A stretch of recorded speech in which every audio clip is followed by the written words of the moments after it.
Halo,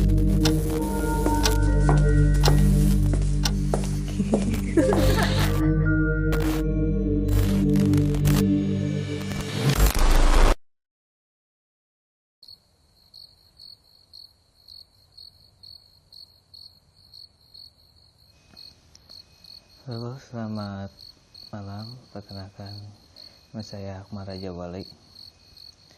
Di sini saya ingin sedikit berbagi cerita tentang pengalaman yang saya alami sendiri.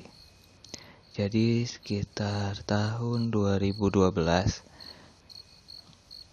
saya kan tinggal di rumah nenek. Jadi tinggal waktu itu berdua sama nenek. Rumah mama sama papa sih dekat, cuman sekitar beda 3 rumah. Nah, masih dalam satu komplek. Nah, singkat cerita, rumah nenek saya itu tingkat. Nah, di lantai 2 itu ada 2 kamar. Yang kamar pertama itu buat tamu. Yang kamar keduanya itu dipakai buat gudang. Nah, jadi waktu itu papa nyuruh, udah kak, pindah aja ke kamar atas biar ada yang nempatin. Di situ beresin gudang, dibongkar-bongkarin, kayak dirapihin. Jadilah kamar saya. Jadi saya mulai kamar itu pindah ke lantai 2 sejak saat itu. Nah, satu hari pertama sampai hari ketiga itu masih aman-aman aja. Nggak ada perasaan aneh-aneh, nggak ada perasaan takut. Cuma waktu setelah berapa hari gitu ya, saya punya kebiasaan main game kalau malam. Saat lagi main game, meja itu menghadap tepat di bawah jendela. Jadi kalau saya lagi main game, saya ngeliat ke atas sedikit, itu ngeliat ke arah jendela. Jendela kamar saya itu jendela yang kacanya tuh gelap. Jadi kalau lampu luarnya dimatiin, kita nggak bisa ngelihat keluar. Cuma kalau sebaliknya juga seperti itu. Nah, saat saya sedang main game sekitar jam 11-an, setengah 11, lagi fokus tuh main game, tiba-tiba ngelewat sesosok cewek sih, gak kelihatan pakai baju putih atau enggaknya, cuma tuh kelihatan muncul di jendela setengah badan. Ya karena saya nggak ngelihat full body, karena ngeliatnya dari jendela itu jelas banget. Sedangkan pada saat itu di rumah cuma berdua sama nenek. Cuma nenek saya ada di lantai 1, dan di lantai 2 itu cuma saya aja. Itu yang tadi saya lagi fokus main game, tiba-tiba ngeliat sosok itu ngelewat. Itu cuma sekali doang ngelewat, dan langsung diem fokus. Sudah, dari situ saya langsung beres-beresin dan langsung tidur. Lanjut kemudian waktu kejadiannya lagi, waktu saya dan temen namanya Doni lagi ngerjain laporan PKL waktu itu, karena saya SMK. Kita lagi ngerjain sampai jam 1 malam. Nah, biasanya nih si Doni anaknya tuh bergadang terus gitu. Cuman ini gak tahu kenapa di jam 1-an dia tiba-tiba buru-buru ngeberesin, terus dia narik selimut. Terus saya tanya kan, kenapa Don? Enggak apa-apa, dia jawab. Oh ya udah. Nah, situ saya nggak curiga sih, cuman emang ada kok tumben gitu aja. Nah, gak lama lagi saya ngerjain laporan, tiba-tiba kedengeran ada suara cewek nangis dari luar kamar. Kedengaran suara cewek nangis, saya juga waktu itu nyoba nggak panik sih, cuman udahlah, mungkin disuruh tidur gitu kan. Saya tidur. Nah, kebesokan paginya waktu nyampe sekolah, Doni baru cerita sama saya kalau semalam, karena pintu kamar tuh kan gak saya tutup. Nah, jadi antara kamar 1 dan kamar 2 itu tengah-tengahnya itu ada kamar mandi. Nah, depan kamar mandi itu ada kursi plastik. Nah, waktu kita lagi ngerjain laporan, Doni itu menghadap ke arah pintu. Jadi pintunya nggak ketutup kan, dia kebuka. Dia ngeliat ke arah pintu, itu kursi itu menggeser dan ada cewek katanya lewat. Nah di situ makanya dia takut, makanya dia langsung buru-buru tidur. Lalu kejadian banyak sih sebenarnya kejadiannya, cuman saya kalau diurutin lupa ya urut-urutannya. Dan waktu tahun lagi sama kejadiannya masih di lantai 2. Setelah itu saya lagi ngobrol sama saudara, ada sepupu datang dari gak jauh-jauh sih, masih orang Bandung juga. Karena seperti biasa ya, kalau ada saudara datang ngobrol, itu di depan kamar 1 itu ada balkon. Nah kita lagi duduk di situ di teras, lagi ngobrol-ngobrol sambil makan kacang. Pas lagi ngobrol-ngobrol, lupa waktu itu ngobrolin apaan. Nah tiba-tiba itu saya mau ngebuang si kulit kacang, dia mau ngelempar, muncul dong sosoknya cewek. Itu tiba-tiba tepat banget di depan balkon. Ya saya nggak ngeliat mukanya, cuman pas itu lagi mau banget ngebuang si cangkang kacangnya itu, kulit kacang, pas banget dia naik gitu. Jadi kelihatan banget putih panjang rambutnya itu, dia gak tau entah terbang ke atas dah gimana, pakai pas dia muncul saya sontak kaget, langsung merem. Dan di situ langsung kayak apa ya, tiba-tiba nggak tahu gimana nangis aja. Saya cepat nangis, nggak bisa ngomong, sampai akhirnya waktu itu Pak Ade saya yang bacain air, dikasih doa gitu, terus disuruh minum. Nah dari minum itu baru saya bisa tenang. Terus saya cerita akhirnya kenapa gitu, apa yang saya lihat. Nah ada kejadian lagi, waktu itu SMK masih sekitar tahun 2011-2012an. Karena biasa kan kalau anak SMK pulang sekolah suka pada main PS gitu di rumah. Waktu itu temen sih emang ada yang punya, bisa ngelihat ya, istilahnya bisa ngelihat makhluk yang seperti itu, sebangsa jin kayak gitu. Waktu dia pertama datang ke rumah, dia bilang, padahal dia sebelumnya belum pernah, dan saya belum pernah cerita kalau di rumah itu ada yang suka nampakin cewek gitu. Saya waktu itu belum bilang. Tapi dia tahu sendiri, dia cerita. Saya dipanggil tuh, panggil tuh SMK, panggilnya John. John, di sini ada cewek yang suka nampakin. Saya kaget kan, kok tiba-tiba ngomong gitu. Oh emang kenapa? Gitu kan. Kelihatan, kata dia, itu ada lagi di kamar pojokan lagi duduk, kata dia gitu. Di situ juga kita kena masih sore sih, jadi nggak terlalu takut, cuman oh iya sih emang, saya langsung ceritain aja gitu. Apa yang pernah saya alamin, terus dari keluarga juga suka ada yang pernah ngalamin, ya ceritain. Katanya ternyata emang ada yang nunggu, itu cewek, sosoknya itu menyerupai cewek, wanita gitu. Terus ada juga kejadian yang saya alamin waktu lagi main game seperti biasa ya. Nah saya kadang kalau gabut suka main game di laptop nyampe jam 1 atau nyampe jam 2. Terus saya lagi main game sekitar jam 12-an lah, setengah 1. Sering terdengar sih suara kayak anak kecil lari-larian.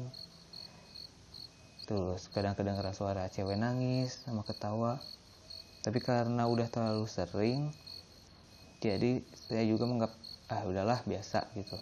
Mungkin perasaan saya aja, saya selalu ngeberaniin diri seperti itu. Singkat cerita, waktu sekitar tahun 2015 saat saya udah kuliah, waktu itu pulang kuliah kurang lebih jam 6:30, baru nyampe rumah. Di rumah ini ada adik saya 2 orang sama nenek saya bertiga gitu ya. Nah kebetulan nenek saya kena sejak 2012 terkena sakit, Jadi nggak bisa ngapa-ngapain, jadi emang harus ada yang ngejagain. Nah, jagainnya kadang gantian. Ini adik saya berdua lagi di rumah, seperti sama nenek sih. Nah, di saya tuh waktu saya baru banget dateng nyampe garasi, adik saya tuh kedengaran suara teriak. Mereka berdua teriak-teriak tuh, turun dari lantai 2. Mereka lari, terus belum sempat saya mau buka pintu, mereka udah keluar duluan sambil ngos-ngosan gitu. Terus saya tanya kan, "Oh, kenapa? Kok ngos-ngosan?" Adik saya yang paling kecil waktu itu dia masih umur sekitar 6 tahunan. Dia ngos-ngosan, kakak kata dia. "Gak apa-apa, adik takut." Dia sambil ngos-ngosan, sambil ya kayak mau cerita tapi kayak ketakutan. Kenapa nih, kata saya kan. Pas saya naik ke lantai 2 mau ke kamar, kaget. Jadi depan kamar mandi itu kan ada kursi. Nah, di atas kursinya itu kursi itu mepet tembok posisinya. Di atasnya itu ada pajangan guci-guci kecil gitu yang di atas dinding. Jadi ada kayak papan gitu yang dipasang di dinding, terus di situ itu ada guci-guci gitu kecil pajangan. Nah, itu semua berantakan, kayak ada yang ngejatuhin gitu, semuanya jatuh, tapi nggak ada satupun barang yang pecah, yang adanya itu. Jadi saya minta temenin adik saya yang cewek, karena dia waktu itu udah SMA, kelas 1 SMA, minta tolong untuk bantuin beresin. Itu beresin. Pas saya lagi beresin tuh sempat aneh juga, heran, karena kalau misalkan barang guci-guci itu pada berjatuhan, otomatis pasti pecah, minimal retak atau pecah, terus jatuhnya pasti berantakan gitu. Tapi ini enggak, jatuhnya posisinya kayak yang cuma dipindahin, jadi rapi, cuman emang acak-acakan gitu. Terus kita beresin. Terus ada juga nih satu guci kecil, jatuhnya tuh tepat di bawah kursi, di kolongnya, dan berdirinya tuh berdiri sempurna gitu. Jadi kayak yang cuman diambil terus dipindahin, kayak ada yang mainin gitu. Nah, itu juga saya pas ngambil sempat bingung. Kan logikanya kalau ini guci jatuh dari atas, gak mungkin dong tepatnya posisinya masuk di kolong kursi. Kalaupun dia jatuh pasti di atas kursinya dong. Tapi ini enggak, ini ada di kolong kursi dan posisinya tuh sempurna gitu, maksud sempurna, dia berdiri tegak gitu si gucinya, dan itu mepet tembok si gucinya itu kecil. Yaudah, akhirnya saya nggak ada pikiran aneh, saya beresin semua. Udah diberesin berdua sama adik saya. Nah, adik saya ketakutan waktu itu, dia nggak berani diem di lantai 2, dia turun lagi ke lantai 1, nemenin nenek di bawah sama adik saya yang paling kecil. Nah, saya di kamar, itu lagi beres-beres. Seperti biasa lagi mau main game, lagi buka laptop. Nggak lama sih, lagi main, tiba-tiba kedengaran suara guci-guci jatuh-jatuhan gitu, berjatuhan. Semprang, kita kurang lebih pada jatuhan. Kaget dong. Pas saya buka pintu kamar, guci-gucinya udah berantakan lagi. Dari situ saya bener asli merinding. Sekarang aja sambil bercerita nih sambil merinding sebenarnya. Itu guci-gucinya tuh bener-bener yang jatuh, tapi nggak ada yang pecah sama sekali, dan posisinya sama, kayak bukan maksudnya sama persis, tapi posisinya tuh rapih gitu. Jadi pada guci itu jatuh tapi berdiri tegak, walaupun posisinya emang acak-acakan sih. Dan di situ saya merinding, saya gak beresin lagi, saya langsung lari turun ke lantai bawah, telepon papa saya waktu itu. Karena papa saya waktu itu lagi main ke rumah temennya. Saya minta tolong, "Pak, kok bisa cepet pulang?" Terus saya nelpon papa. Oke, papa nanya kan memang ada apa. Saya ceritain kejadiannya dari awal. Saya cerita, "Ya udah," kata papa, "kita beresin lagi aja," katanya. Sampai saya balik naik lagi ke lantai 2 ke kamar. Itu kita ngeberesin barang-barang dan papa. Itu kita beresin dan papa bilang sih, emang kadang kata papa tuh suka ada papa ngelihat sosok anak kecil sih yang lari-larian, kadang-kadang main tingginya tuh kayak adik saya sih, kita berarti kita anak umur 5 tahun apa 6 tahunan, tapi dia emang hitam. Itu sosok itu pernah saya lihat waktu itu lagi belum pindah kamar sih, kamar masih di lantai 1. Nah itu waktu itu saya lagi pijitin nenek seperti biasa kan, kalau itu kadang malam suka minta dipijitin. Nah saya lagi mijitin, ngelihat ke depan pintu kamar itu ada anak kecil lari ke arah ruang tamu. Seperti itu ruang tamu memang dikunci, dan saya mikir itu jelas banget sih lari dia ke arah ruang tamu. Saya sampai ngejar, ngelihat, tapi sosoknya udah hilang gitu. Jadi kalau menurut saya itu di lantai 2 rumah nenek saya itu emang ada yang penunggunya itu sosoknya wanita sama yang anak kecil itu. Cuman tuh kalau yang anak kecil ini emang suka kadang dia di lantai 2, kadang di lantai 1. Terus ada lagi kejadian waktu itu rumah nenek belum direnov sih. Oh ya, maaf. Jadi udah direnov di lantai 2. Nah waktu itu malam saya lagi bergadang biasa main game, mau ke kamar mandi, cuman di kamar mandi itu ada kedengeran suara orang lagi kayak buang air besar, apalagi mandi, pokoknya kamar mandi itu kepake aja. Saya mikirnya waktu itu mungkin papa lagi numpang buang air besar gitu di sini. Saya tungguin aja, tapi kok nggak beres-beres, nggak kedengeran suara orang buka pintu gitu. Tapi karena saya udah kebelet, saya masuk, buka pintu kamar mandi, dan ternyata kamar mandinya kering, nggak ada keran juga kebuka, enggak. Dan itu kayak bener-bener udah lama gak kepake kamar mandi, jadi lantainya tuh bener-bener kering.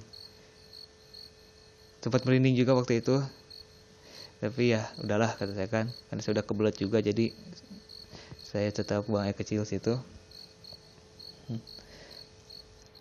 Terus ada kejadiannya ngalamin kamar mandi itu udah sering sih.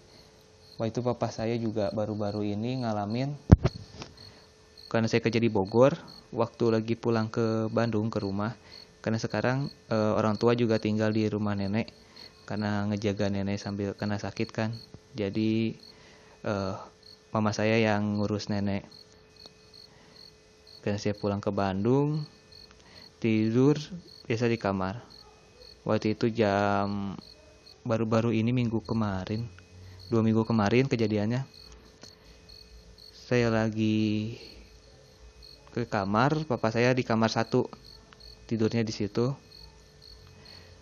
Nah, pas itu kebiasaan suka nonton MMA, UFC gitu. Lagi nonton itu, saya masuk kan, datang ke kamar, ngobrol sebentar dengan papa. Nggak lama saya turun, tidur di kamar nenek. Jadi nemenin mama juga tidur di bawah. Jadi papa tidur di atas tuh sendiri. Nggak lama, papa turun sambil lari-lari. Tumben nih kata saya kan, kenapa nih papa kok rusuh gitu turunnya. Kayak saya bangun, papa saya itu waktu itu turun, dia langsung masak Indomie. Mungkin lapar nih.